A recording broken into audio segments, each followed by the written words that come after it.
Sally Miles, a Madison-based speech-language pathologist who works closely with children who, like Brendan, have speech impairments. Dr. Miles will speak to Brendan's difficulty processing and understanding spoken words and how this impairment could have led to a false confession.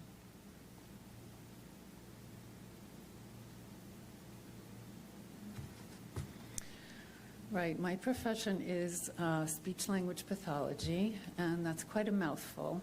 That involves research, evaluation, and treatment of communication disorders.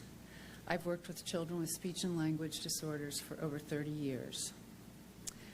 I had heard of Making a Murderer, but had no intention of watching it until Professor Michelle Levine of the UW Law School asked me to watch the episode featuring Brendan Dassey's interrogation. She wanted to know what I thought of it as a speech-language pathologist. I was shocked. What I saw was a vulnerable 16-year-old high school student. He appeared to be struggling to understand the officers, and his own language expression was like that of a much younger child. Later, I found in his school records that he had been diagnosed with a severe communication disability. And yet, he was alone in a room with officers, and they were barraging him with language. The episode showed an interview that broke every professional rule for interviewing a child, and especially a child like Brendan.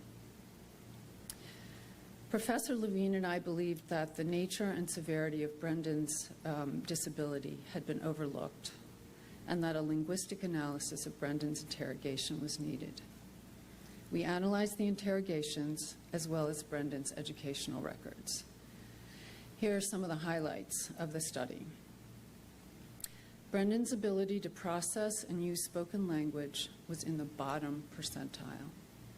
At 16, he still struggled to comprehend spoken sentences that were only 10 to 12 words long. Over the course of 2 interviews, the officers asked Brendan more than 1,500 questions, and that is 1,500 questions. That number averaged out to 6 to 7 questions per minute for more than 3 hours. Throughout the interviews, the officers spoke in a rambling, incoherent, disorganized way that confused even our professional transcriber.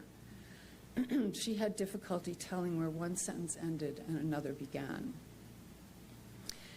We concluded that Brendan would have been cognitively overwhelmed by this extraordinary amount and quality of language, and he would have said anything to bring questioning to an end.